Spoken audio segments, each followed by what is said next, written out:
যাক, দেখে ভালো লাগছে, ফাইনালি ঘুম ভেঙেছে বিজেপির।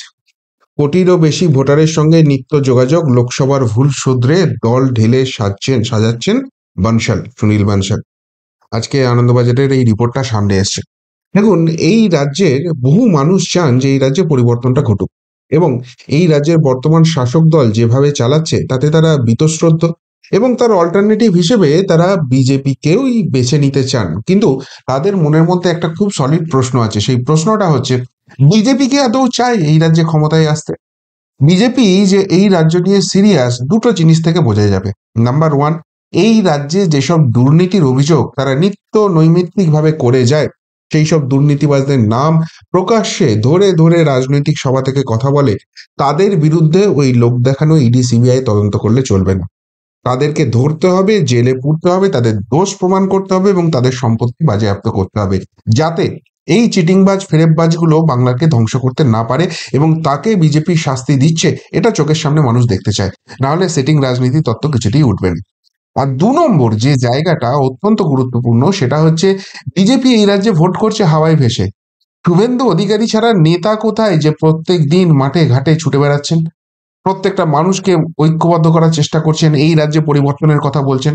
যারা আছেন তারা তলায় তলায় এই রাজ্যের শাসক দলের সঙ্গে সেটিং করে চলছেন, এই তত্ত্বও মানুষ বিশ্বাস করতে শুরু করছে। এবার প্রথম যে জায়গাটা, দুর্নীতিবাজদের শায়েস্তা করা, দেখুন এটা নিয়ে আমি খুব একটা বেশি ভাবিত নয়। কেননা সাধারণ মানুষের স্মৃতিশক্তি অত্যন্ত দুর্বল।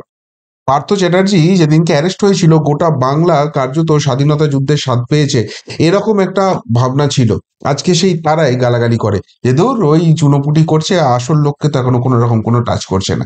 আর সেই জন্য যখন বিধানসভা নির্বাচনটা হবে তার 2-3 মাস আগে যদি সত্যিই বড় বড় রাঘব বোয়ালগুলো এক এক করে জেলে যেতে শুরু করে, এই মানুষের পারসেপশনই চেঞ্জ হয়ে যাবে। এটা চেঞ্জ করার না করা যদি সেটিং হয়েও থাকে, নাও হয়ে থাকে, আই ডোন্ট নো। কিন্তু সেটিং হয়ে থাকলে সে তো মোদী অমিত শাহের হাতেই আছে, ও ঠিক সময় শুরু করে দেবে, মানুষের পারসেপশন ওখান থেকে চেঞ্জ হয়ে যাবে। কিন্তু মেইন জায়গা যেটা হচ্ছে সেটা হচ্ছে এই আবেগে ভেসে ভরসা করে শুধু নরেন্দ্র মোদীর মুখ, অমিত শাহের ভাষণ, ইডি সিবিআই চলে আসবে, আর এখানকার নেতারা কে কোন মন্ত্রিত্ব নেবেন, কোন রঙের জ্যাকেট পরবেন, সেই নিয়ে আলোচনা করবেন, ভাববেন। ওই দিয়ে রাজনীতি হয় না। শুধু তৃণমূলকে গালাগাল দিয়ে রাজনীতি হয় না। রাজনীতিটা করতে গেলে, এই তৃণমূলকে হারাতে গেলে একটা শক্ত সংগঠন তৈরি করতে হবে। আর আর ঠিক সেই জায়গাটায় সুনীল বানশালজি এবার হাত দিয়েছেন। কে এই সুনীল বানশাল? এই সুনীল বানশাল বিজেপির অভ্যন্তরে অত্যন্ত অত্যন্ত সমাদরকার। কেননা 2017 এবং 2022 পর পর দুবার উত্তরপ্রদেশে বিজেপি যে ক্ষমতায় এসেছিল, সেটা একটা রেকর্ড। এরকম পরপর দুবার কোনো দল উত্তরপ্রদেশে সাম্প্রতিককালে কিন্তু ক্ষমতায় আসতে পারেনি, এবং সেটা একটা অ্যাবসলিউট মেজরিটি নিয়ে এসেছিল। সেইখানে সুনীল বানশালের একটা মেজর রোল ছিল, তিনি সেটা মেজর রোল প্লে করেছিলেন। তিনি সেই সময় উত্তরপ্রদেশের সাধারণ সম্পাদক সংগঠন এই পদে ছিলেন। এবার আপনারা যারা বিজেপি রাজনীতি একটু হলেও বোঝেন তারা জানেন যে রাজ্য সভাপতির থেকেও অত্যন্ত গুরুত্বপূর্ণ পদ হচ্ছে এই সাধারণ সম্পাদক সংগঠন। এখানে যিনি বসে থাকেন তিনি কার্যত রাজ্যের সংগঠনটা পুরোটা সাজান, এবং বুথ কমিটি, মন্ডল কমিটি, জেলা কমিটি, রাজ্য কমিটি, কে কোথায় বসবে, কিভাবে কার অ্যাকশন হবে, পুরোটা হবে, সেটা সুনীল বানশাল সামনে এসেছিলেন।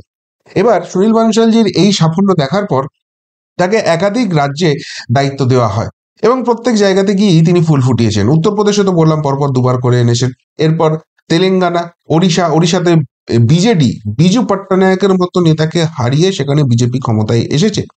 তেলেঙ্গানাতে লাস্ট লোকসভা নির্বাচন, সেখানেও কিন্তু বিজেপি 8খানা আসন পেয়েছে। কেউ যেটা ভাবতেই পারেনি, কংগ্রেসের সঙ্গে সমানে সমানে টক্কর দিয়েছে, এবং আগামী যে নির্বাচন হবে সেখানে বিজেপি যদি তেলেঙ্গানায় ক্ষমতায় চলে আসে, আশ্চর্য হওয়ার কিছু নেই। তো এই সুনীল বানশাল যেখানে সাংগঠনিকভাবে এতখানি দক্ষ, এত জায়গায় গিয়ে ফুল ফোটাচ্ছেন, তিনি পশ্চিমবঙ্গ এসে মুখ থুবড়ে পড়েছেন।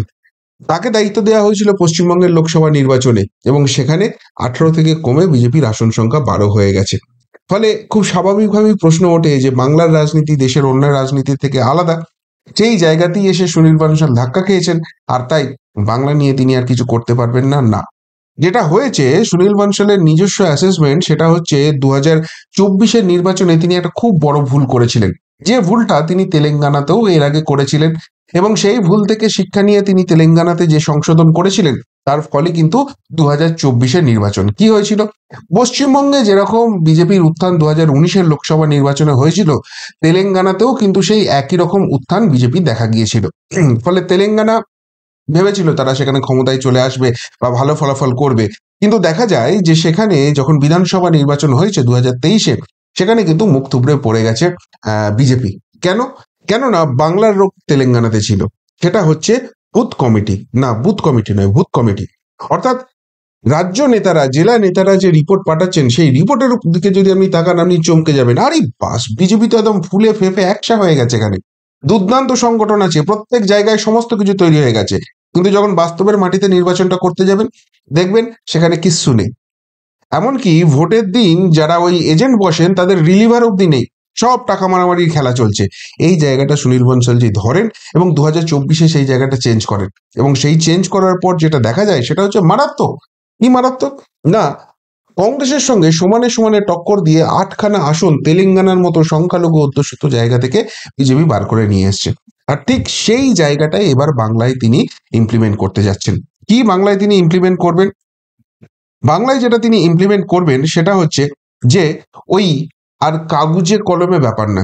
বাংলা তো সুনীল বনশালজির নিজস্ব যেটা অ্যাসেসমেন্ট, যে 2024-এ এই খারাপ ফল, এই ভরাডুবির কারণ একটাই, এখান থেকে যে রিপোর্ট গিয়েছিল, ওই সেই রিপোর্ট থেকে সকলেই চমকে যাবে। আরে বাস, 80,000 বুথ কমিটি একদম পুরো তৈরি করে ফেলেছে, সব জায়গায় বিজেপির লোক ঠিক ঠিক করছে, যাবে মমতার এগেনস্টে, এত অ্যান্টি ইনকামবেন্সি আছে, তার উপর মোদি হাওয়া আছে, মানুষ ঢাপা ঢাপ সেখানে ভোট দেবে আর বিজেপি জিতে যাবে। কিন্তু বাস্তব অন্য কথা বলে। এগুলো সব কাগজে কমিটি, কাগজে কলমে সব আছে। কে কোন নেতা বুথ কমিটি তৈরি করার জন্য শ্বশুরকে লাগিয়ে দিয়েছে, সেখানে শ্বশুরের নাম ঢুকিয়ে দিয়েছে। শ্বশুর এই রাজ্যেই থাকে না, থাকে হয়তো উত্তরপ্রদেশে, উত্তরাখণ্ডে।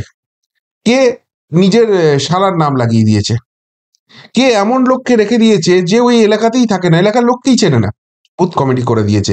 বুথ কমিটি হয়ে গেলে তার জন্য টাকা আসবে, সেই টাকাটা পকেটে ঢুকবে। আর এইটা করতে গিয়ে কিন্তু বিজেপি ডুবেছিল, সংগঠন বলে কিছু ছিল না। আপনাদের মাথায় রাখতে হবে, বারবারই শুভেন্দু অধিকারী মাননীয় বিরোধী দলনেতা বলেন না যে 2,30,00,000 ভোট পেয়েছেন। বিজেপি নেতাদের কথা বলুন যে এই 2,30,00,000 ভোটের কতটা সংগঠনের জন্য এসেছে, আর কতটা মানুষ নিজে থেকে গিয়ে স্বতঃস্ফূর্তভাবে ভোট দিয়েছেন। মানুষ আপনাকে গিয়ে নিজে থেকে স্বতঃস্ফূর্তভাবে ভোট দিচ্ছে, ওয়েল অ্যান্ড গুড, আপনার একটা হাওয়া আছে, আপনার একটা অ্যাকসেপ্টেন্স আছে, কিন্তু সেই দিয়ে ভোটে জেতা যায় না, বিশেষ করে পশ্চিমবঙ্গের মতো রাজ্য, যেখানে ভাতা ভিক্ষা দিয়ে ভোট হয়, যেখানে পুলিশ প্রশাসনকে ভোটের কাজে লাগানো হয়, যেখানে গুন্ডা মস্তানরা এসে ভোট লুট করে। ওইভাবে ভোট করা যাবে না, ভোটটা করতে হবে একদম বুথ স্তর থেকে, সাংগঠনিক জায়গাটাকে তৈরি করতে হবে। আর এখানেই বিজেপির সব থেকে বড় প্রবলেমটা এই রাজ্যে, সেটা হচ্ছে এখানে কাজের লোক জায়গা পায় না, এখানে কাছের লোক জায়গা পায়। যে যত ভালো তেল দিতে পারে, বাটার দিতে পারে, তার নাকি তত ভালো পোস্ট ওঠে। আর তারপর সেখানে পোস্টে বসে হয় তৃণমূলের সঙ্গে তারা সেটিং করে, নাহলে টাকা ছেড়ে দেয়। বিজেপি কর্মীরা এই অভিযোগ করেন, বুড়ি বুড়ি রোজ হোয়াটসঅ্যাপ পায়, রোজ কল পায়, দাদা এই হচ্ছে আমাদের এলাকায়, এই হচ্ছে, শেষ হয়ে যাচ্ছে বিজেপিটা, এরপর আমরা মার খেয়ে মরে যাব। মাঝখান থেকে এরা দু নৌকায় পা দিয়ে এরাই সবটা বাগিয়ে নিচ্ছে। সেই জায়গাটায় সুনীল বনশালজি ধরেছেন। তিনি কি বলছেন, 3 স্টেপ একটা সলিউশন, যেটা উত্তরপ্রদেশে করে সাফল্য এসছে, ওড়িশাতে করে সাফল্য এসছে, এবং তেলেঙ্গানাতে ওই বুথ কমিটি থেকে বুথ কমিটি করে সাফল্য এসছে, সেটাই এবার বাংলাতে ইমপ্লিমেন্ট হতে যাচ্ছে। কি হবে? এক, বুথ স্তর থেকেই সাংগঠনিক নির্বাচন শুরু করা, অর্থাৎ বুথ কমিটিও গঠন করতে হবে নির্বাচনের মাধ্যমে, তারপর ধাপে ধাপে মন্ডল এবং জেলা স্তরের নির্বাচন। এতদিন কি হতো, রাজ্য সভাপতি হলো, তারপর রাজ্য কমিটি হলো, তাদের রেকমেন্ডেশনে জেলা কমিটি তৈরি হয়ে গেল, জেলা সভাপতি করে দিল, জেলা সভাপতি তার মতো কমিটি সাজিয়ে নিল, সেই জেলা কমিটি আবার এবার মন্ডল কমিটি, মন্ডল সভাপতিগুলোকে সব নির্বাচন করে দিল, সেই মন্ডল সভাপতি নিজের মতো মন্ডল কমিটি তৈরি করে নিল, এবার ওই মন্ডল সভাপতি বুথ বুথ সভাপতি ঠিক করে দিল, আর বুথ সভাপতি নিজের মতো বুথ কমিটি করে দিল। উপর থেকে নিচে যায়, যাতে করে সংগঠন হয় না, কাছের লোক বসে, কাজের লোক বসে না। এবার যেটা হবে, পুরো সিস্টেমটাকে রিভার্স করছেন সুনীল বনশালজি। তিনি প্রথমে কি করবেন, বুথ স্তর থেকেই সাংগঠনিক নির্বাচন শুরু করবেন, একদম নিচু তলায় বুথে যারা কাজ করে, যারা যারা ওই ভোটের দিন গিয়ে লড়াইটা করবেন, প্রচারের সময় লড়াইটা করবেন, পতাকা লাগানো নিয়েও যারা চোখে চোখ রেখে লড়াইটা করতে পারবেন, তাদের সাংগঠনিক নির্বাচন হবে। এবং সেখানকার যারা বিজেপি সমর্থক রয়েছেন, কর্মী রয়েছেন, তারা ঠিক করবেন এই বুথ স্তরে কারা বসবেন। তারপর সেই বুথ কমিটি হয়ে যাওয়ার পর মন্ডল কমিটি হবে, সেটাও নির্বাচনের মাধ্যমে হবে।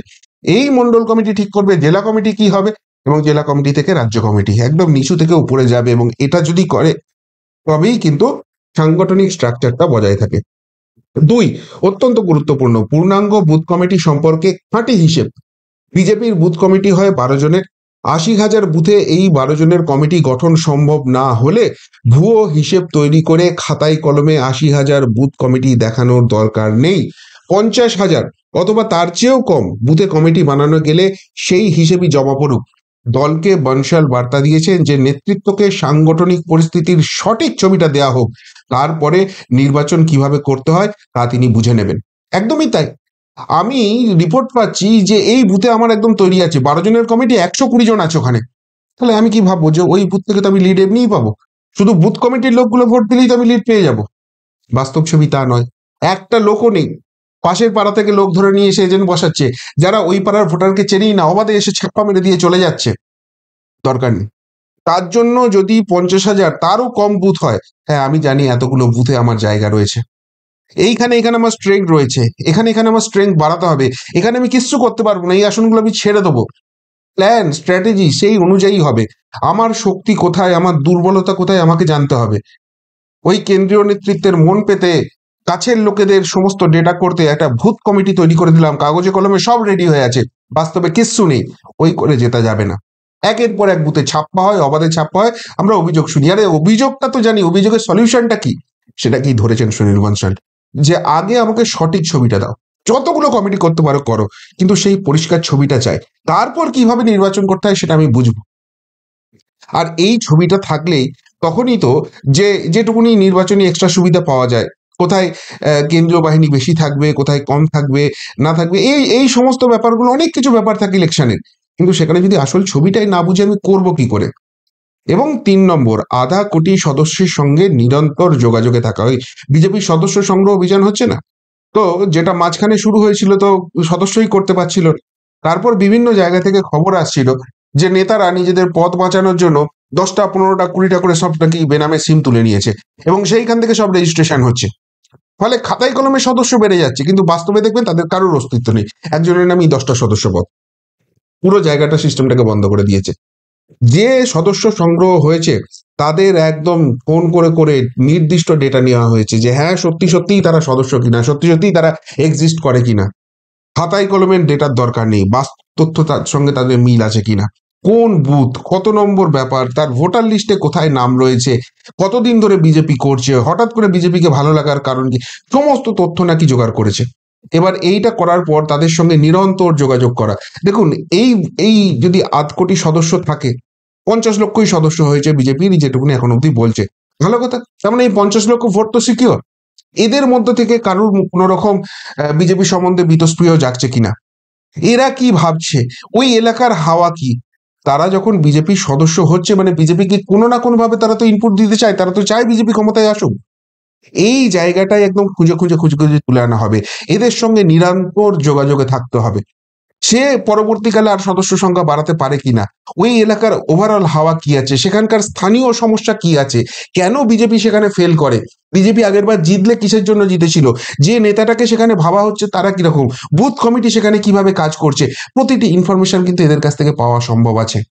আর তাই তাদের সঙ্গে নিরন্তর যোগাযোগ রাখতে হবে, তাদের মাধ্যমে 1 থেকে 1.5 কোটি ভোটারের কাছে দলের নানা কথা নিয়মিত পৌঁছে দিতে হবে। এবং এরা যেহেতু সদস্য হয়েছে, তার মানে আবারও বললাম, এরা চায় বিজেপি ক্ষমতায় আসুক, এদেরকে নির্বাচনের কাজে লাগাও, কিছুই নয়, এদেরকে হোয়াটসঅ্যাপে মেসেজ পাঠাও, সেটা আরো 5 জনকে পাঠাতে বলো। এই যে এখন যে ইলেকশনের সিস্টেমটা চেঞ্জ হয়ে গেছে, সেই জায়গাটাকেই কাজে লাগাতে হবে, কিন্তু সেটা বাস্তবের মাটিতে পা দিয়ে। আমি যদি ইলেকশনের আগেই বুঝে যাই যে ভাই আমি এবারে 30টার বেশি জেতার মতো ক্ষমতায় নেই, আমার সেরকম মেন্টাল প্রিপারেশন থাকবে, আমি সেই 30টা আসনকে কিছুতে 29টা আসন হতে দেবো না, সেই 30টাকে আমি 32টা করার চেষ্টা করব। আমার কাছে যদি হিসেব থাকে আমি 120টা আসন জিততে পারি, আমি সেইগুলোর জন্য ঝাঁপাবো। 120টা যাতে কিছুতেই আগের বারের মতো 77 না হয়ে যায়, 120টা অ্যাটলিস্ট 125 হোক, 126 হোক, কিভাবে সেটা করা যায় সেটা আমি স্ট্র্যাটেজি করব। যেটাই যে ইনফরমেশনটাই থাকুক, আমি হারি জিতি আমার কাছে সঠিক ইনফরমেশন থাকা উচিত, এবং সেই ইনফরমেশনের বেসিসেই আমি ইলেকশনের স্ট্র্যাটেজিটা করব। এই জায়গাটা সুনীল বনশালজি শুরু করেছেন। এবং সব থেকে গুরুত্বপূর্ণ যেটা এই বাংলার মানুষের একটা বড় অভিযোগ, যে সত্যিই বাংলা নিয়ে সিরিয়াস তো, 2026-এর নির্বাচন এখনো কিন্তু প্রায় 14-15 মাস দেরি আছে, কিন্তু সুনীল বানশাল যেহেতু দায়িত্ব নিয়েছেন, তিনি লোকসভার ভুল থেকে শিক্ষা নিয়েছেন এবং এখন থেকে সংগঠন সাজিয়ে কিভাবে স্ট্র্যাটেজি হবে পুরো জিনিসটা চক আউট করে সেইভাবে তিনি এগোনোর প্ল্যান করছেন। আর সত্যিই যদি সুনীল বানশালের মতো লোককে এই দায়িত্ব দেওয়া হয় এবং তিনি এতখানি সিরিয়াসলি ভাবেন, তাহলে একটা কথা অত্যন্ত দায়িত্ব নিয়ে বলা যায়, বাংলা নিয়ে বিজেপির কেন্দ্রীয় নেতৃত্ব সিরিয়াস। শেষ পর্যন্ত সেটা বাংলার মানুষকে বোঝাতে পারবেন তারা এবং বাংলার মানুষ বুঝে পরিবর্তনের পক্ষে ভোট দেবেন কিনা সে তো ভোট আসবে, অনেক দেরি আছে।